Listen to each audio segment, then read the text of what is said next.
はい、ということでね、本日の動画なんですが、前田シェルさんご提供によります高性能エアフィルターのレビューをやっていきたいなと思います。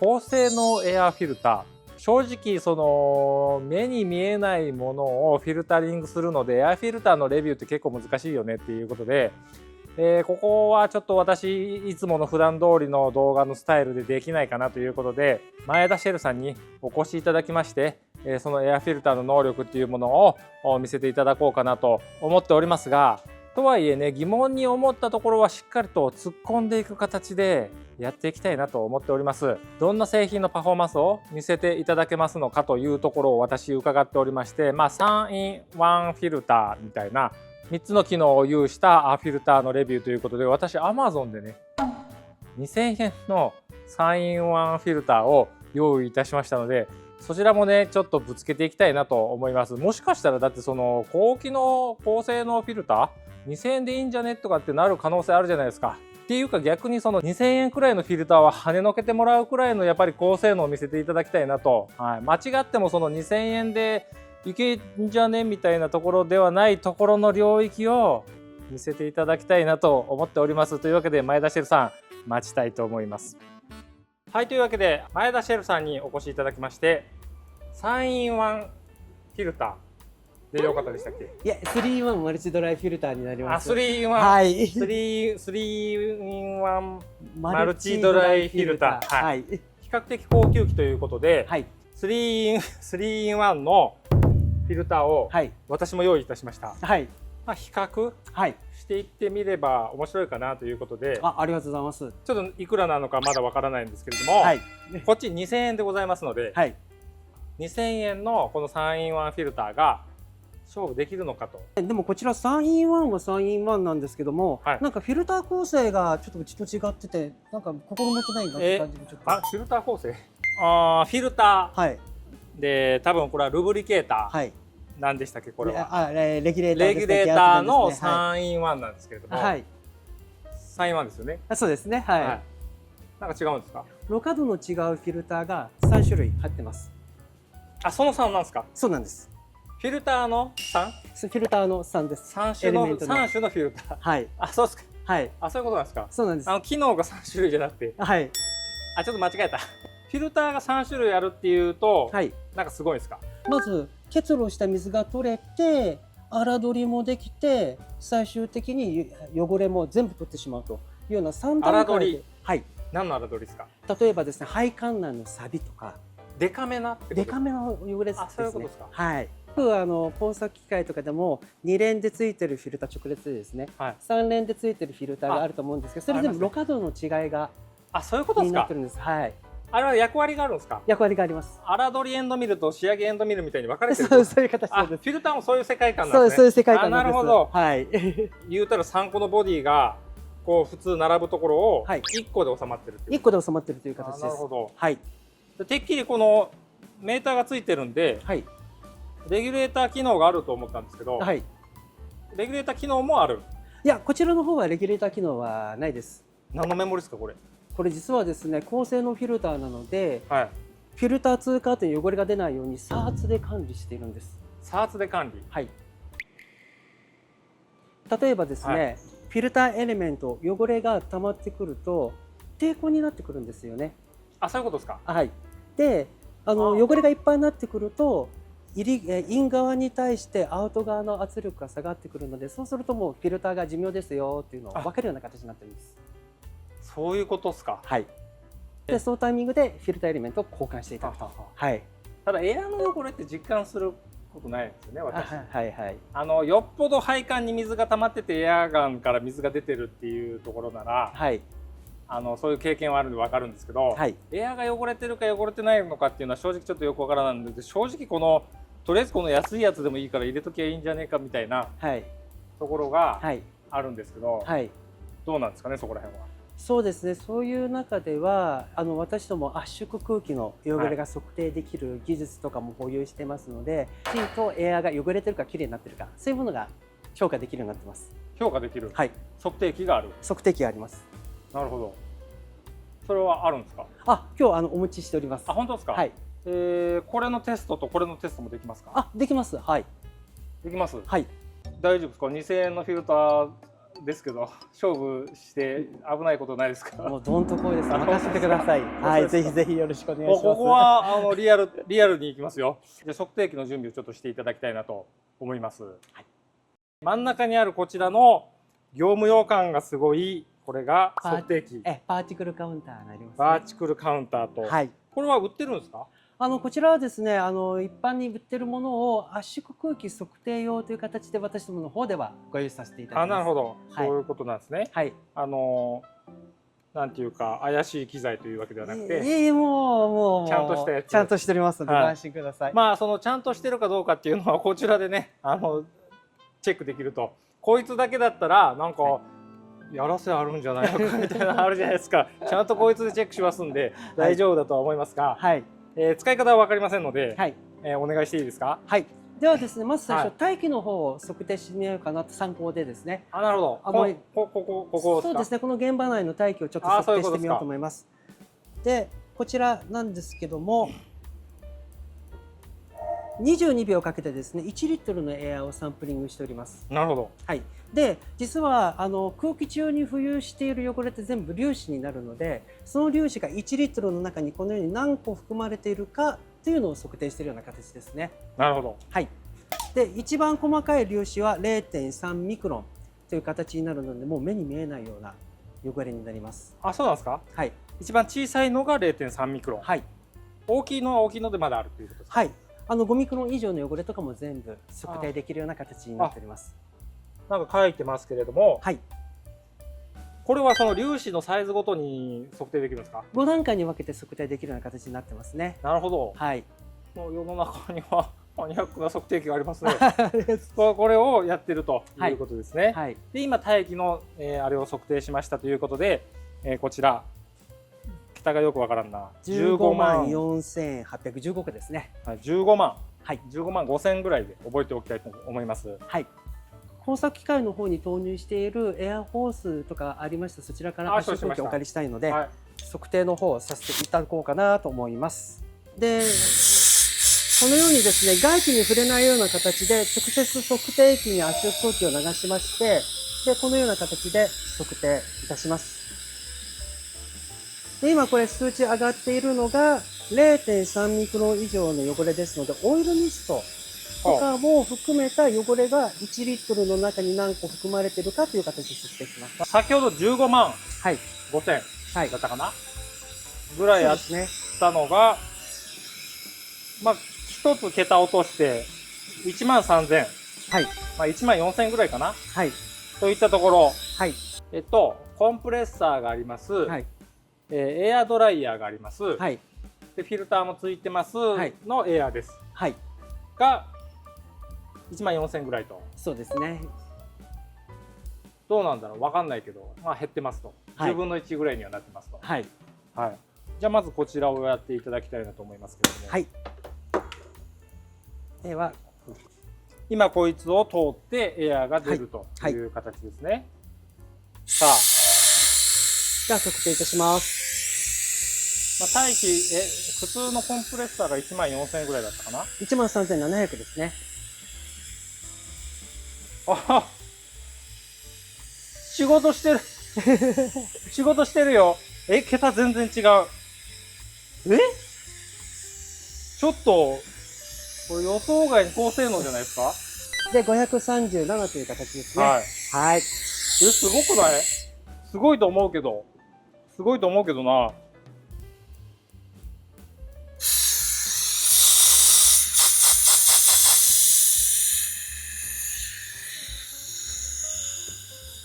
はい、いきます。この赤いランプがついたところがもう測定開始してるんですけども、汚れを全部取ってるのでゼロの状態です。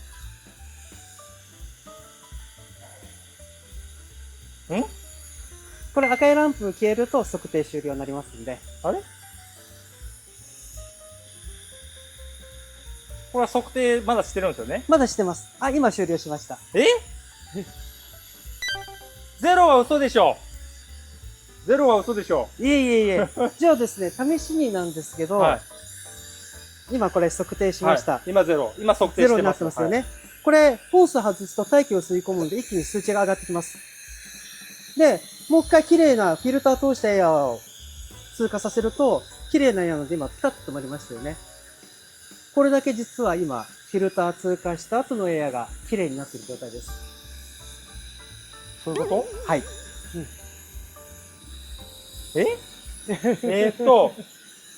0.3 ミクロンでしたっけ？はい。0.3 ミクロンを一粒も逃さないよみたいな話ですか？そうです。はい。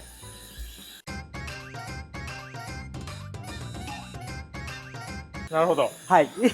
まだ信じれないけど、そういうことが起きてるってことなんですね。そうですね。はい。目に見えない、触れれない、でもそこに存在しているぐらいの細かい粒を、はい。ろ過。はい。ろ過でいいんですか？そうですね。してるろ過するような形というですことでね。はい。信じがたい。というわけで、ゼロということなんですけれども、はい。賞味の話結構除去できてましたよね、これね。そうですね。ゼロかよみたいなところありましたけど、はい。これってなんか基準とかあるんですか？実はですね、は ISO および JIS で圧縮空気の品質等級というのがあるんですね。等級がある。はい、そうなんです。なるほど。じゃあこれにも今等級を割り当てれるということですかね。そうですね。はいはい。これはどれぐらいになりますか？だいたい3等級相当ぐらいのエアの品質になります。3等級ぐらい。はい。なるほど。こっちはこちらは1等級以1等級上。1等級以上。はいゼロだから。ゼロだから1等級以上ですね。なるほど。はい。そういうことですね。はい。ちなみに、例えば、工作機械に取り付けるんであれば、どれぐらいの等級が要求されるとかあるんですか？そうですね。この前、はい。牧野さんといろいろなんか、はい動画の件ではい。D300 と D500 みたいな、はい。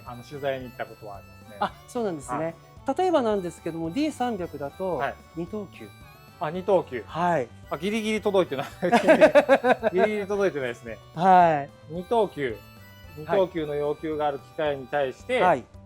以上で提案できるっていうことですね。そうですね。なるほど。なんでその等級が必要なんですか？例えば、エア機器、電磁弁エアシリンダーとか、それではだけではなくて、スピンドルとかスケール。はいはいはい。スケールは結構トラブりますよね。そうですよね。結露しちゃったりとか。そうなんです。あれも厄介なのよ。スケールでエラー出たら、まず機械動きませんと。そうですね。で、その仕事止まりますと。はい、で、サービスの人呼びますみたいなね。はい、それで修理でいいならいいけど、スケール交換とかになったらすごい金額になるんですよね。そうですね。100万とか、はい、スピンドルだと数百万。はい。スピンドルもそうですよね。そうですね。要するにそのエアからのゴミが少ないと、そこに対して優しい。そうですね。はい。ですので、例えば焼き付きの問題、錆の問題、あとは電磁弁エアシリンダーとかだとグリスの流出とかですね。そういうこと。そういう問題の対策になります。ゼロだから。すごい安心感のある保険みたいな。そうですね。ありがとうございます。感じになるわけですね。はい。一応等級、例えば3等級の機械でいいよって言われてても、じゃあ3等級のフィルターでいいんじゃないのかっていうよりかは、後々のトラブルとかも考えると、やっぱしっかりと除去した方がいいですね。そうですね。やっぱギリギリよりも余裕値あった方が安心して装置の稼働をさせることができますんで。そういうこと言われるとね、痛いところではありますけどね。はい、トラブルになる前につけておくっていうね。というところでいいなというふうに感じることはできたんですけれども、じゃあ例えばマシニング以外のところで言うと、これどういったところで使えますか？やはり3次元測定器とか測定機器ですね。なるほど、なるほど、なるほど。あとは塗装関係。塗装？はい。はじきとかムラとかそういう対策ですね。なるほど。塗装もこのクラスがあるといいですか？最近の自動車見ていただいてもそうですけど、やはり高級塗装、スマホとかもそうですよね。今市場に出ておりますので、エアの管理というのは必要になりますね。なるほど、なるほど。はい。というわけで、前田シェルさんに事前にざっと寸法をいただいてたので、このブラケットは私作っておきましたので、ここにボルトオンでつくような状態にしておきましたということで、あと配管するだけと。そういう形で大丈夫です。問題ございません。で、ここに機械にもともとついてるフィルターがありますけども、はい、フィルターの前にこれを付け取ってもいいということなんですかね。大丈夫です。はい。なるほど。なぜかというと、外してしまうと改造扱いになっちゃう可能性があるので、前に、つけていただくような形で大丈夫です。なるほど。はい。手前につけておいても大丈夫と。そうですね。はい。ボディさえ固定できればあとはもうフォースでねカチッとするだけだと思いますので。そうですね。はい。まあこれで十分パフォーマンスを発揮できる状態と。はい。簡単ですね。そうですね。簡単にポン付けできます。はい。はい。ではこちらの方がデモ機の方になります。ではまず裏の方を映していただければと思うんですが、わざと結露している状態を再現するためにルブリゲーターの中に水を入れております。はい、ちょっと揺らしますと、ここ水面ここでございますと。はい。はい。で、圧縮空気とともにこのルブリゲーターから供給される水がフィルターの手前ですね。まずこのエアガンで水鉄砲のようにどのように出てるかというのを確認いただきます。ここね。はい。ここで入ります。はい。でここで一旦手前で。はい。はい。で次にフィルターを通過させます。で今度こちらがフィルター通過した後のエアガンになりますね。なるほど。でこれできちんと水分が取れてるかどうか、そちらの方をご確認いただくことができます。はい。ではこちらフィルター通す前です。このように水鉄砲のような状態で出てるような形です。まあそうなりますよねと。はい。はい。では次こちらフィルター通過後のエアになります。乾燥したエアが供給できるので、シートについた水滴今全部弾き飛ばしているような状態ですね。なるほど。なるほどなるほど。まあそういうことですね。はい。はい、それぐらい取れると。はい。その取った水はこれで抜けるんですよね。はい。一定量フィルター内に溜まってからオートドレーンで自動的に吐き出すような形になります。はい。一定量溜まったらブシャーっと出るっていう、そういう形ですね。はい。これですか、このホース。そうです。はい。なるほどなるほど。はい。まあそれは抜く作業を別に必要としてないっていうことですね。そうですね。お手間は取らせないような形になってます。さっきはね、エアドライヤー一応入ってる状態ですから、はい、これエアドライヤーどころか何これ水が入ってますからっていうところで測定できるんですよね。はい、できます。はい。でちょっとお願いしたいなと。はい。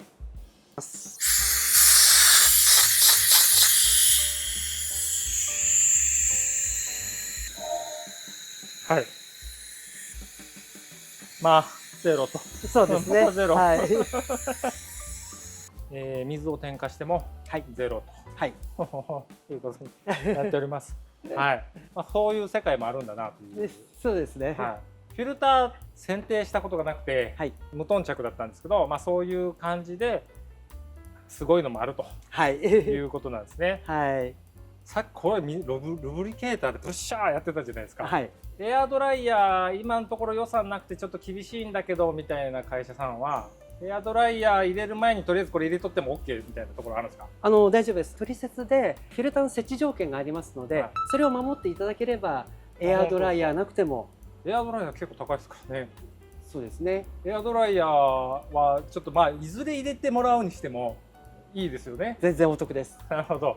フィルターということで消耗品という扱いになると思いますので、はい、まあ価格感バッチリ価格じゃなくてもいいんですけど価格感とか、はい、なんかもし可能であれば教えていただきたいですけども、はい、フィルター本体一番出ている8分の3タイプ、3インチ3分のタイプで75,100円税抜きという形になります。あとどうですか75,000円。これちょっと僕フィルターの相場感が分かんないんで分かんないんですけど、まあスケールとか主軸とかもろもろ高級な機械を運用するにあたって正常なエアを使いたい、それによって保険になりますよっていうところでいくと7万円っていうのは、まあ、保険と考えると安いですねと思いますが、はい、フィルターと比べる他のねフィルターと比べるとどうなのかっていうのは僕ちょっと分かんないんだけど、まあ正直今この結果を見た感じだとなんか15万ぐらいするのかなという感じですけどまあ7万5,000円、そうですね、7万5,000円という感じと、で消耗品の交換とかはどんな感じになりますか？だいたい3万円強ぐらいのお値段で。あ、そうなんですか？はい。フィルターだけで。そうですね。ボディは一緒。ボディはそのままご利用いただくことはできます。中のエレメント交換いただくだけで。中のエレメント交換して、はい、ここの例えばこのメーターとかはそのまま。そうですね、大丈夫です。中のエレメントだけ。はい。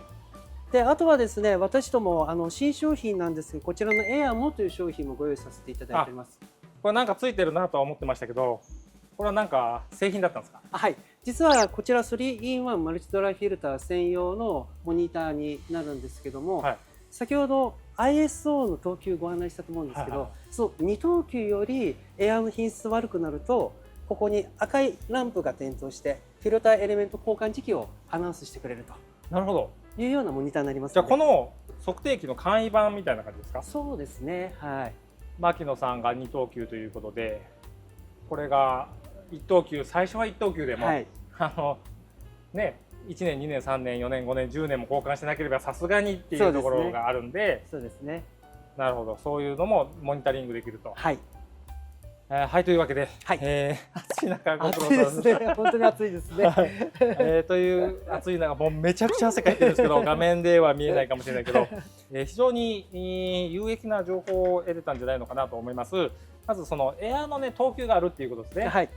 その安いフィルターでもろ過はできているけれども、その等級が満たされていますかいませんか、でそれをどれぐらい持続しますかみたいなところで、非常にちょっと勉強になりました。ありがとうございます。でちなみにちょっと聞いておきたいんですけど、はい。非常に細かいものをもうゼロはい。にいけるということなんですけど、じゃあこのフィルターは非常にこう箱入り娘のように大事に使ってやらなあかんのかなっていうところなんですけど、はい。ここら辺はどうなんですか？粗取りとかもきちんとできるフィルターにも、例えばそうか配管内の錆とかそういうものもきちんと取れるというような3段階のろ過度に分けてるフィルターですので、そういうところでは逆に変に神経質に使わなくても大丈夫な商品ですので、なるほど。はい。特別なんか強い衝撃を与えるとかそういうのがない限りは問題なくご利用いただけます。なるほど。はい。ちょっとご検討いただければいかがかなと思います。今日暑い中ありがとうございました。ありがとうございました。はい、というわけで本日の動画いかがだったでしょうかというところで、高性の 3-in-1 マルチドライフィルター、はい、ご紹介いただきましたが、なるほどと、相場がもっと安いらしいんですけど、フィルターっていうのは、7万円っていうのはどうやら高いらしいんですけれども、そもそも空気エアーっていうものに、正常度があるというところで、そこら辺をきれいなものを入れておくことによって、メンテナンス頻度を落とすことが可能かもしれないと。スケールとかね、はい、主軸とかねっていう話がありましたが、私、主軸がエアーでどうのこうのっていう経験はないんですけれども、スケールに関しては確かに、結露であったりとか不具合っていうのが起きたことがありまして、で、そのスケールの不具合って結構えぐいんですよねっていうそのね、はい、っていうのもありますので、そこら辺の予防にもなるのかなというふうに思いました。そう考えると、総合的に考えると、相場よりも高い製品ではあるが、適用できる、領域が広めであると、別の、設備を一時的に節約したりとか、エアーを投入する設備の保全につながるとか、いったところで非常に有益な情報になったんじゃないのかなと思います。はい、というわけで今回の動画は以上になります。もしよかったら参考になったという方いらっしゃいましたら、グッドボタン、チャンネル登録どうぞよろしくお願いいたします。というわけでご視聴ありがとうございました。